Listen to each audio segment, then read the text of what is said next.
Assalamualaikum warahmatullahi wabarakatuh. Waalaikumsalam. Yang saya hormati Ibu Widi, Mas Farid, sambil nunggu Pak Yuli, kita pikir kita bisa mulai karena sudah jam 13.41. Seperti biasa, nanti tanda tangannya menyusul. Mas Farid dalam keadaan sehat? Sehat. Oke, dalam keadaan sehat. Nah, nanti prosesinya itu Mas Farid presentasi kira-kira 10 menit, kemudian nanti mulai diuji oleh Ibu Widi, kemudian nanti kalau Pak Yuli sudah datang oleh Pak Yuli, baru kemudian saya. Sebelum kita mulai kegiatan, mari kita berdoa. Semoga Tuhan berkenan memberkahi kita hari ini. Berdoa dimulai. Ya, cukup. Silakan Mas Farid.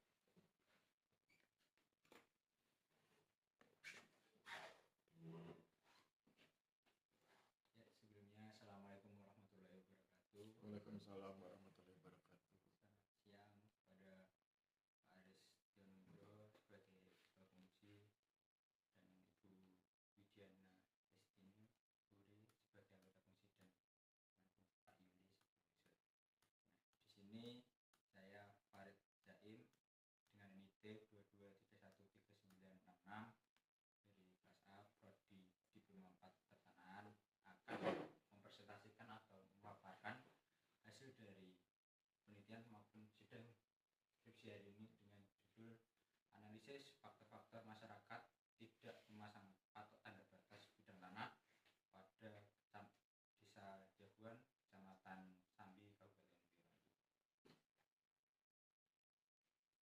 Nah, untuk yang melatar belakangi dari skripsi atau judul saya, yaitu waktu ketika pelaksanaan KKNPT di Kabupaten Boyolali, saya sempat melaksanakan pengukuran batas bidang tanah atau pengukuran permohonan rutin dari kantor pertanahan Kabupaten Boyolali, yang dimana saat pengukuran bidang tanah tersebut, ketika petugas ukur datang, itu ternyata masih banyak bidang tanah yang belum terpasang patok. Padahal secara undang-undang, secara regulasi yang mengatur, itu sudah tertera jelas bahwa patok batas bidang tanah itu sebelum adanya diukur oleh petugas ukur itu seharusnya sudah terpasang dengan jelas. Maka dari itulah yang melatar belakangi kenapa kok saya mengambil judul ini, terutama di desa itu, Desa Jaguan Kecamatan Sambi, karena 2-3 kali melakukan pengukuran di sana itu ternyata hampir sering terjadi hal seperti ini. Nah, dari judul saya tadi, saya mencantumkan 3 rumusan masalah. Yang pertama yaitu faktor apa saja sih yang mempengaruhi masyarakat di Desa Jaguan itu tidak memasang patok. Terus yang rumusan masalah kedua yaitu dampak apa saja yang terjadi akibat tidak terpasangnya patok di Desa Jaguan itu. Terus yang rumusan masalah yang ketiga itu bagaimana cara mengatasi atau solusi yang diberikan untuk permasalahan tersebut. Nah, tujuannya yaitu mengidentifikasi dan menganalisis faktor-faktor yang terjadi oleh masyarakat, kenapa kok mereka tidak mau memasang patok. Terus tujuan yang kedua yaitu menganalisis dampak akibat faktor yang terjadi. Terus yang ketiga yaitu menganalisis solusi atau cara mengatasi langkah selanjutnya dari permasalahan tersebut. Nah, untuk manfaatnya juga ada 3, yaitu bagi pemerintah daerah dan kabupaten, pemerintah daerah Kabupaten Boyolali dan kantor pertanahan Kabupaten Boyolali. Terus yang kedua itu bagi masyarakat, dan yang ketiga itu juga bagi akademis maupun peneliti selanjutnya. Nah, ini untuk hasil literatur saya, itu ada 7 hasil literatur yang bisa sebagai pedoman atau referensi saya untuk melakukan penelitian maupun skripsi ini. Nah, ada satu yang penelitian terdahulu yang menyerupai atau mempunyai kesamaan dengan penelitian saya, yaitu oleh M. Khalif Tona, Suhaibah dan Al-Mutahyun 2023 dengan judul kurangnya minat masyarakat dalam memasang patok pada bidang tanah kepemilikan di Kecamatan Indrajaya. Nah, tetapi dalam penelitian saya itu ada sedikit perbedaan dengan penelitian beliau kan, yaitu dalam penelitian saya itu mencakup hanya 3 aspek, yaitu hukum, sosial, dan ekonomi. Nah, untuk kerangka teoritis saya ada 5. Yang pertama yaitu teori yang relevan. Teori yang relevan ini saya ambil berdasarkan 3 aspek yang saya kaji atau saya teliti itu. Nah, di sini teori yang relevan itu ada social action, phenomenology theory, attribution theory, dan social contraction. Lalu untuk teoritis yang kedua yaitu tentang patok batas bidang tanah. Tentu saja di sini menjelaskan terkait apa sih pentingnya pemasangan patok batas bidang tanah dan bagaimana pemeliharaannya, serta regulasi maupun aturan yang mengatur terkait patok batas bidang tanah. Terus untuk yang teoritis ketiga yaitu faktor tidak terpasangnya patok. Nah, di sini saya menjelaskan terkait faktor-faktor, tapi berdasarkan literatur atau referensi dari penelitian yang pernah ada dan saya pernah baca. Selanjutnya yaitu dampak akibat tidak memasangnya patok. Nah, sama dengan yang faktor tadi, di sini saya menjelaskan dan memberikan gambaran terkait dampak berdasarkan penelitian yang pernah ada. Terus untuk yang solusi ini menjelaskan dari beberapa penelitian yang pernah saya baca untuk referensi saya dalam merumuskan masalah yang ketiga tadi. Nah, ini untuk kerangka pemikiran saya. Yang pertama yaitu ada pemasangan patok batas bidang tanah. Tentu saja dalam pemasangan patok batas bidang tanah itu ada faktor pendukung dan faktor penghambat. Nah, sedangkan untuk penelitian saya kali ini, untuk faktor pendukung itu kita kesampingkan terlebih dahulu. Nah, kita lebih mengkaji atau meneliti lagi untuk faktor penghambatnya, itu secara hukum, ekonomi maupun sosial. Nah, untuk metode penelitian saya yaitu dengan metode kualitatif dengan pendekatan deskriptif, dan untuk lokasi objek penelitian saya tentu saja di Desa Jagoan, Kecamatan Sambi, Kabupaten Boyolali, Jawa Tengah. Informan dan teknik pemilihan informan saya dengan teknik persuasif, yang dimana memilih informan yang terlibat atau memahami terkait permasalahan yang saya kaji.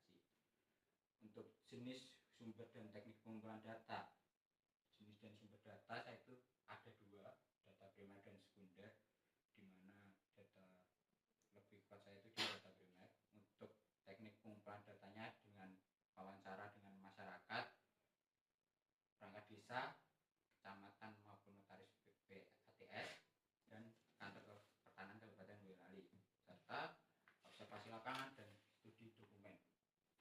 Untuk teknik analisis datanya, yang pertama saya ada pengumpulan data, di mana ketika saya melakukan penelitian itu yang dimaksud dengan pengumpulan data awal. Terus ketika waktu pengumpulan data itu sudah selesai, nah itu saya reduksi lagi, saya saring lagi untuk memilah hasil wawancara siapa yang sekiranya menarik dan lebih pas dalam penelitian saya. Terus yang ketiga yaitu tahap penyajian data. Di sini yang dimaksud penyajian data itu mengambil kesimpulan dari 10 informan yang saya ambil dari reduksi tersebut. Terus yang keempat, penarikan kesimpulan. Penarikan kesimpulan ini saya bahasakan sebagai analisis, di mana saya menarik sebuah kesimpulan untuk memberikan analisis di pembahasan saya dan hasil analisis nanti.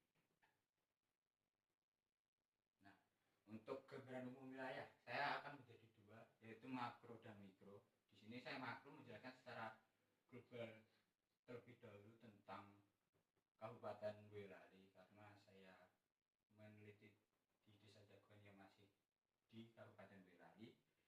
Di sini Boyolali terdapat luasan sekitar 1096,61 km persegi yang berbatasan langsung dengan beberapa kabupaten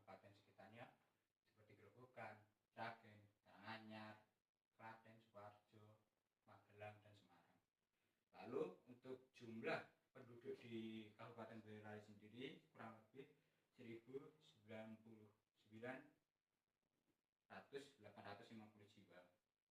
Untuk kondisi ekonominya tercatat dalam Kabupaten Boyolali dalam angka 2025 itu mulai dari 2022 sampai 2024 itu tercatat 9,81% angka kemiskinan turun.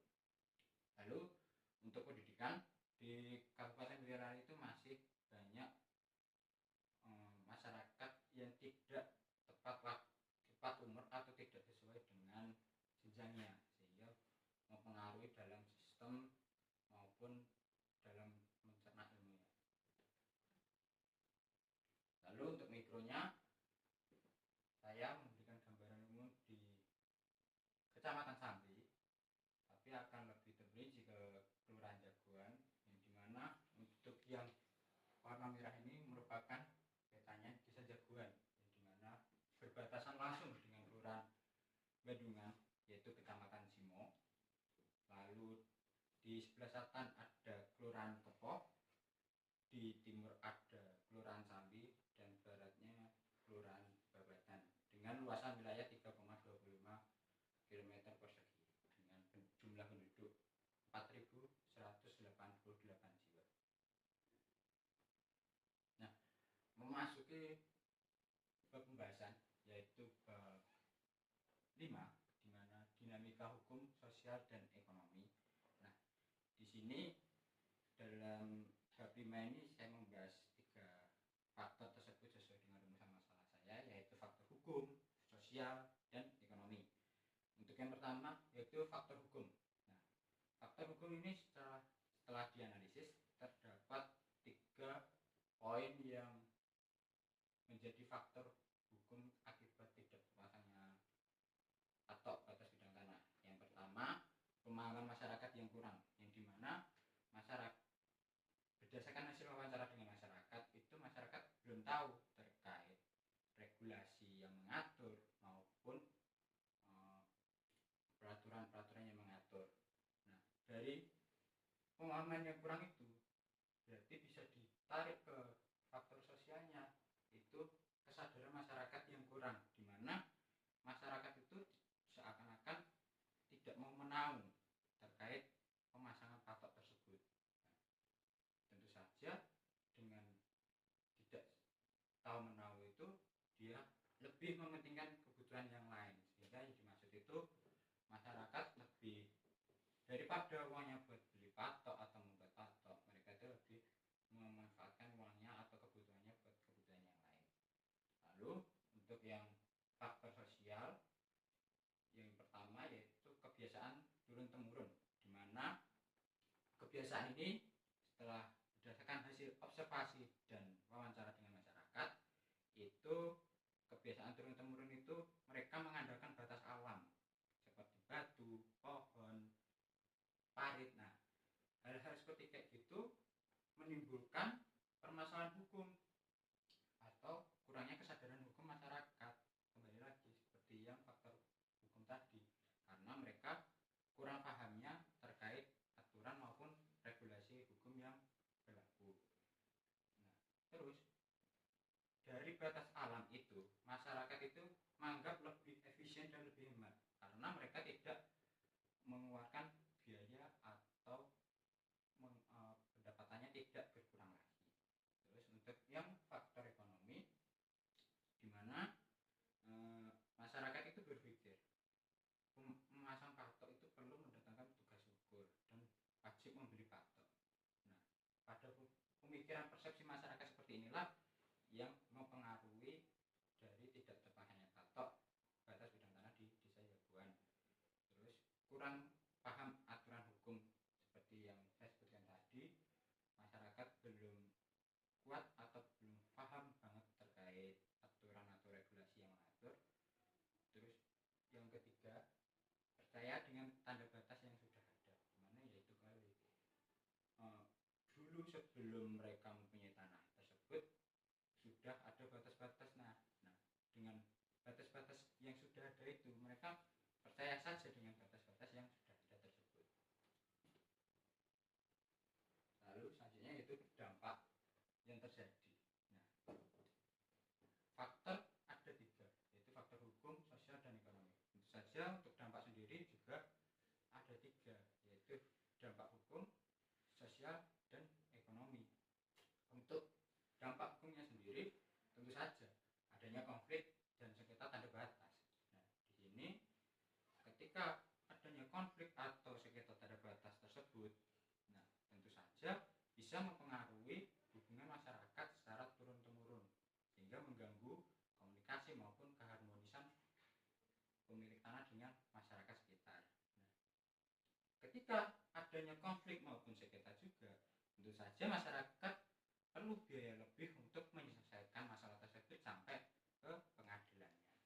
Lalu untuk dampak sosialnya, tentu saja yang pertama ada ketegangan emosional antar masyarakat, di mana persepsi masyarakat itu berbeda, apalagi ketika batas itu hanya sekedar batas alam.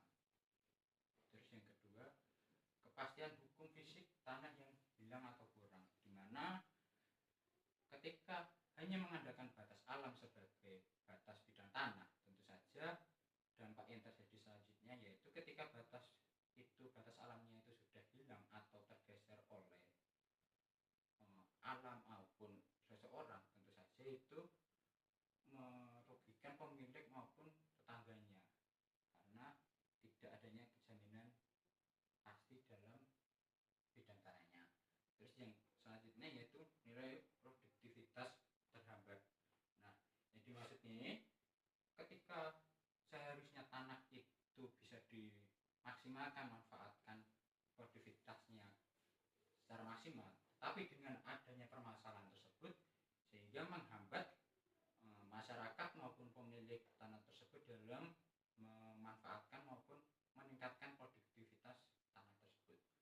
Terus untuk dampak secara ekonominya, yaitu masyarakat menunda pemasangan patok karena masyarakat menilai memasang patok perlu mengundang petugas ukur, perlu wajib membeli patok.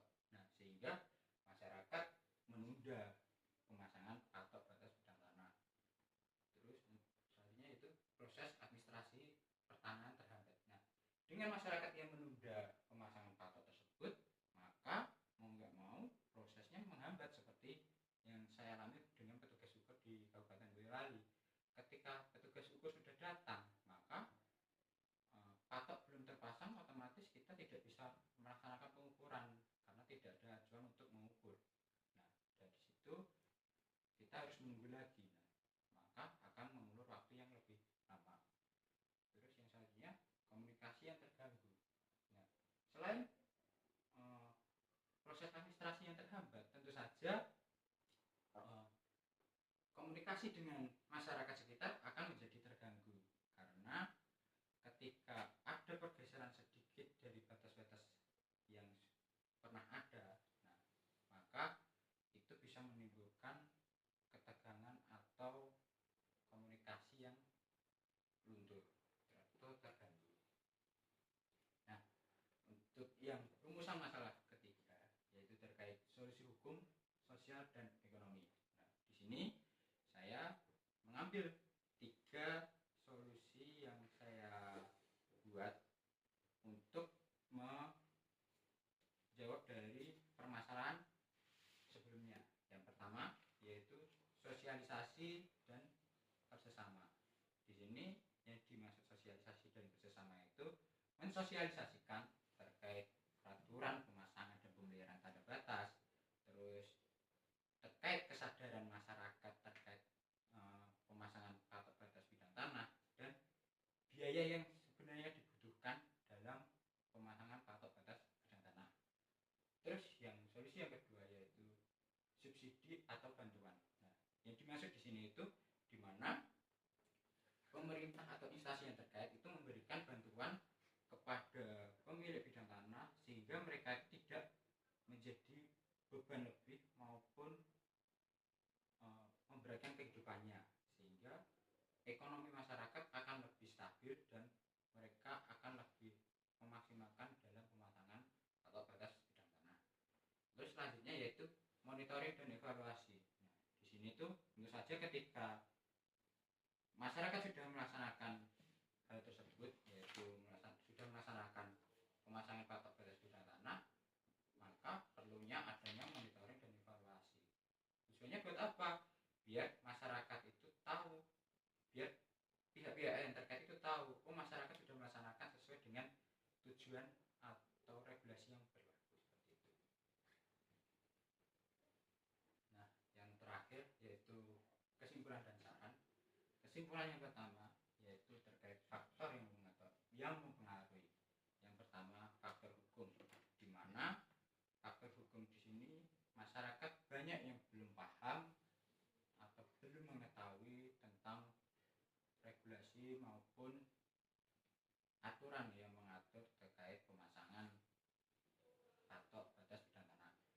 Terus untuk yang faktor sosialnya sendiri, di mana masyarakat masih membiasakan atau punya kebiasaan di mana patok batas bidang tanah itu dia berdasarkan batas-batas alam. Terus yang faktor ketiga yaitu faktor ekonomi, di mana masyarakat masih punya beranggapan atau persepsi di mana memasang patok itu perlu biaya yang mahal, karena harus mengundang tugas ukur dan wajib membeli patok yang disediakan. Lalu kesimpulan dari dampak yang terjadinya yaitu dampak hukum. Nah, dampak hukumnya yaitu konflik tanda batas.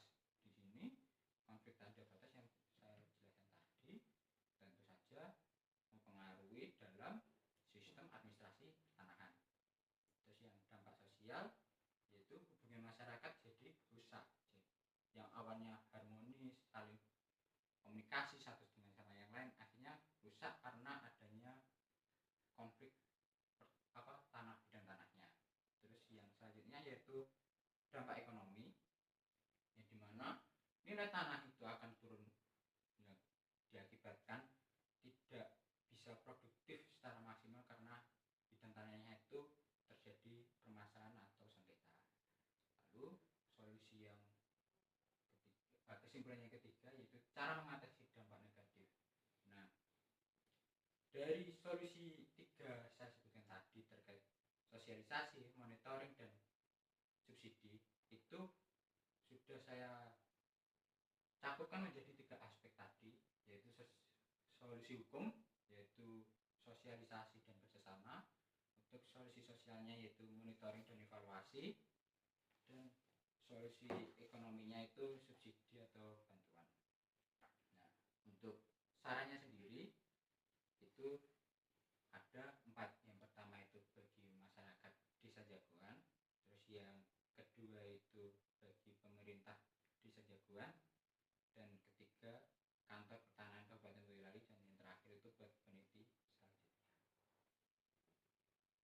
Nah, berikut merupakan foto lampiran di mana saya melaksanakan wawancara dengan kepala kantor Kabupaten Boyolali dan salah satu masyarakat yang ada di desa Jagoan di RT 1. Mungkin itu saja yang